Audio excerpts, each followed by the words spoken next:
Page santé de ce journal, 7 mai, le regard sont rivés vers les orphelins du sida. Toutes les 15 minutes, la pandémie ne cesse de laisser dans son sillage des milliers d'orphelins vulnérables, objets de stigmatisation, de discrimination et rejet. Les orphelins demeurent parmi les plus chétifs du monde. En RDC, le programme national de lutte contre le sida tient à bras le corps la prise en charge adéquate de ces enfants. On écoute le docteur Placide Ouello qui insiste sur l'insertion de ces affectés dans la vie active. Il est au micro de Diedo Mamba. Le VIH-Sida ne fait pas seulement de personnes infectées, mais il y a aussi des personnes affectées. C'est le cas des orphelins liés au VIH-Sida dont les parents sont décédés. Et pour le pays, nous comptons environ 3,8 millions d'orphelins du VIH-Sida. C'est un chiffre énorme. Nous devons nous mobiliser autour de ces enfants parce qu'ils n'ont pas voulu que cela arrive de cette manière-là. Et aussi permettre à ce que ces enfants puissent avoir les mêmes chances avec les autres.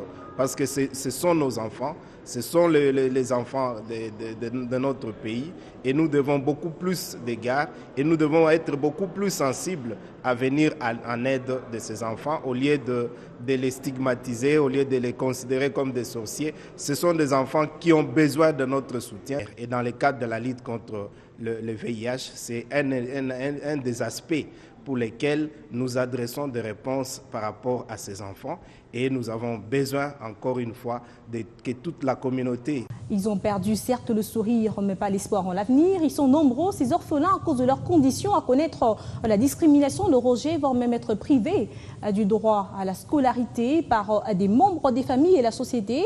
Ils nous livrent leur quotidien pénible dans cet élément. Le sida ne fait pas que des morts, il fait aussi des orphelins. VIH comme nzoto tilelo ilikilanga makasi. Mon père il a Lubumbashi. J'habitais chez un oncle, mais le temps que j'habitais chez un oncle, j'ai tout le temps été malade. Mon oncle m'amenait souvent à l'hôpital. Et un des docteurs qui m'a fait les examens, il a diagnostiqué, il m'a dit que il m'a appelé, il m'a dit que j'étais séropositif. À l'âge de 8 ans, c'est ma mère qui m'avait dit tout, que je VIH. Et puis ça m'avait choqué. J'étais en 4e primaire. Discriminés, stigmatisés, parfois rejetés par les leurs à cause de leur état sérologique.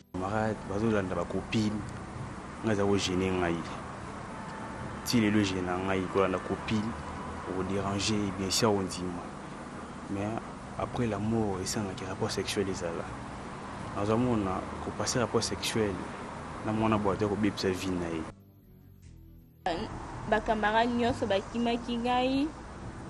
Même à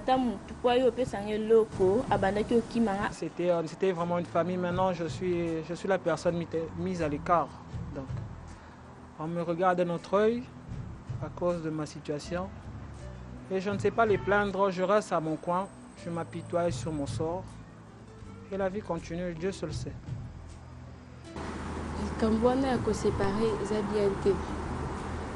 Il faut tous aller bien sûr que l'état autosanango, mais il ne faut pas différencier entre Bishona et Bazanango. Donc moi je suis chrétien. Je crois en Dieu. Je crois qu'un miracle peut se passer.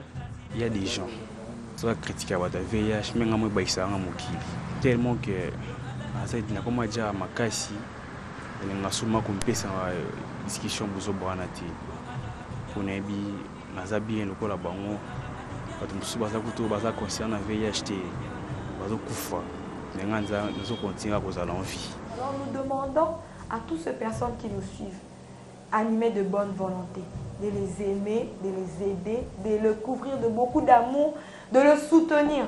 Ils ont cette volonté de s'épanouir et aidons-le à s'épanouir.